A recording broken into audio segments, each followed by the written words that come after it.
mais également appuyé par l'USAID, ERA et l'Université de Purdue. Veuillez accueillir s'il vous plaît Madame Baké.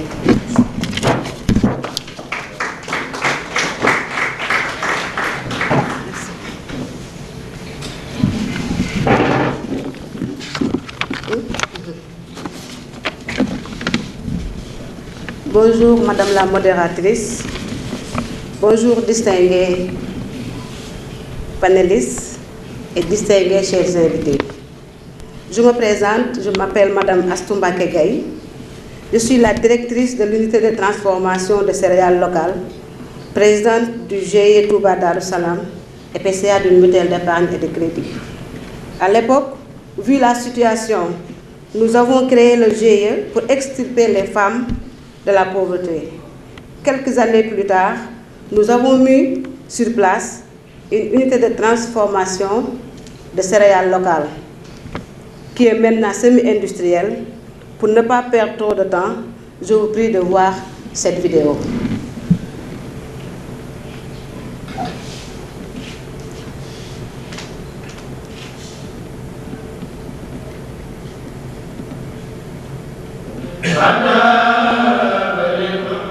Porté sur les fonds baptismaux, il y a de cela une décennie, le groupe d'intérêt économique Touba Darou Salam continue son petit bonhomme de chemin. Aujourd'hui, le GIE compte 3200 membres répartis dans différents secteurs. En dehors de la transformation de céréales, d'autres activités comme la couture et la broderie à la machine et à la main se développent. Le GIE Touba Darou Salam, dans le cadre de ses relations de travail, vient de recevoir des partenaires américains de l'Université de Virginia Tech des USA en la personne de son vice-président, Lou Dodge, prêt à financer le GIE. Motivé en cela, la bravoure de ces femmes pétries de volonté qui ont le cœur à l'ouvrage.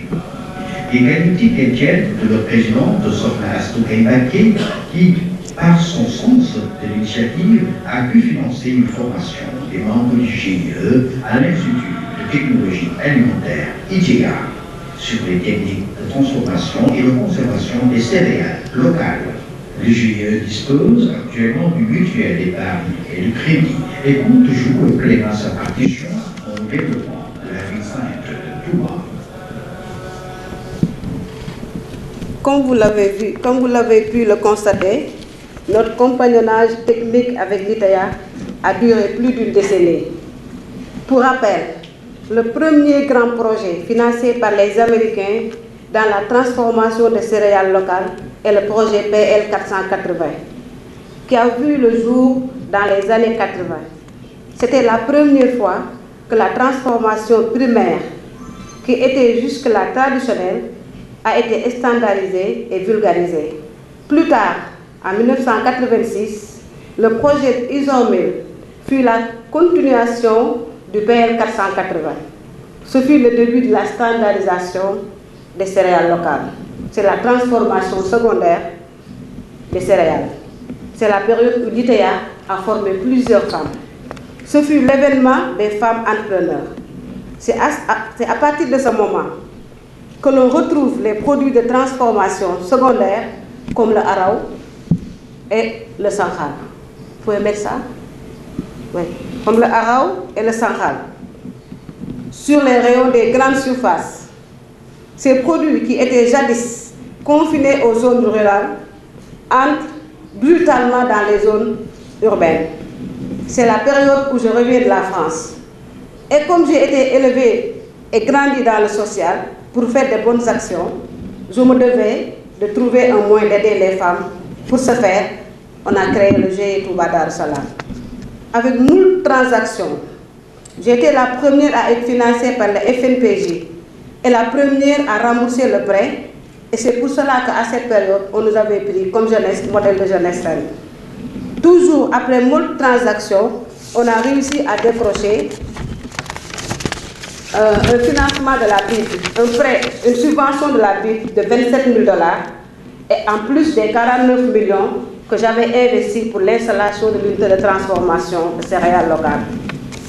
L'aide de la BID était destinée à financer les maintes et très importantes formations de mon personnel et de moi-même. En son temps, l'actuel directeur de l'ONFP, M. Sanoussi Diakité, très doué techniquement, et M. Ibrahim Baye, le département de céréales, toute l'équipe de l'ITEA, et en passant par le département des légumineuses de Mme Nafissatou Ngom, et monsieur actuellement le chef de département Falloussa, autant c'était M. Marta Sam. C'est ces gens-là qui assuraient l'installation, la maintenance et la formation et le suivi permanent des centaines de femmes. Il convient aussi de rappeler d'autres importantes formations qui ont été assurées par des programmes nationaux et sous-régionaux, majoritairement financés par l'État du Sénégal, à savoir l'ITEA et l'ONFP. Par la Banque mondiale, le WAP, le FNRA, par l'USAID-RA. FNRA, on a eu à faire la formation. Et comment élaborer un projet? On a fait ça.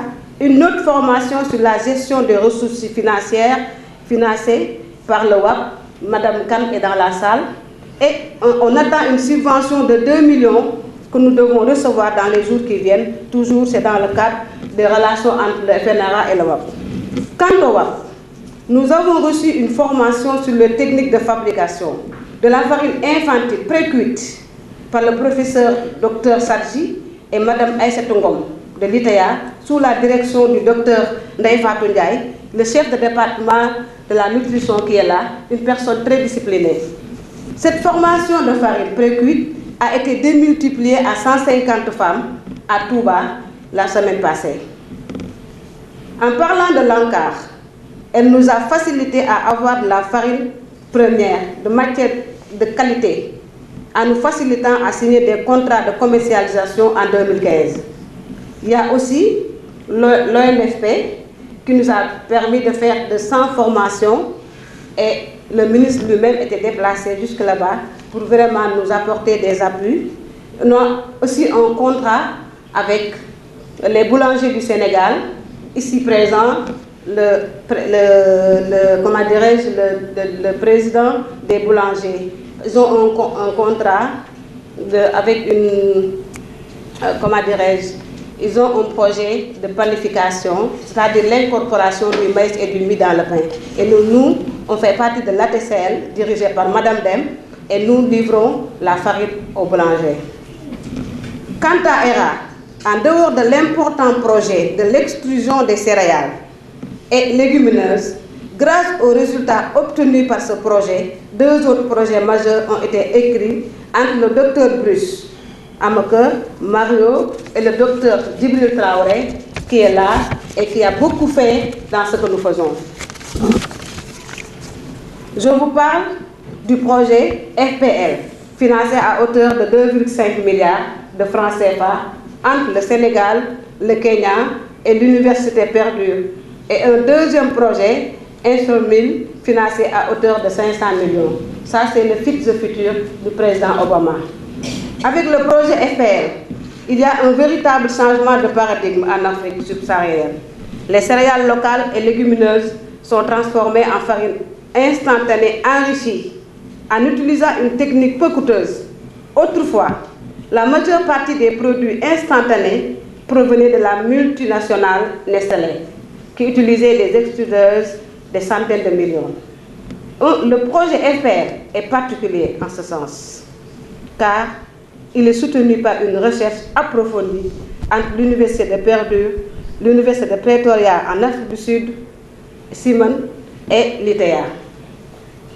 Mon rôle comme partenaire est de vulgariser les résultats du projet. D'ailleurs, nous sommes arrivés à cette dernière étape, car nous avons contractualisé avec des structures pour leur livrer de la farine instantanée, comme le département de Mbour, ici présent, Mme Djedou, et pour les femmes qui veulent le lard, le riz et des aliments de sevrage. Comme on le dit, le proverbe le dit chinois, mieux vaut voir une fois que d'entendre 100 fois. Et comme nous sommes appuyés par l'ITEA, avec un directeur qui est rigoureux, qui est pertinent et qui est émergent, et que ce directeur, avec le plan Sénégal, Dans l'axe 3, ce directeur, il fait beaucoup de choses, parce que nous, si on est là, l'État du Sénégal, notre État, c'est l'ITA, et le directeur, il joue pleinement son rôle. Donc, je vous laisse avec ces vidéos pour voir le type de formation.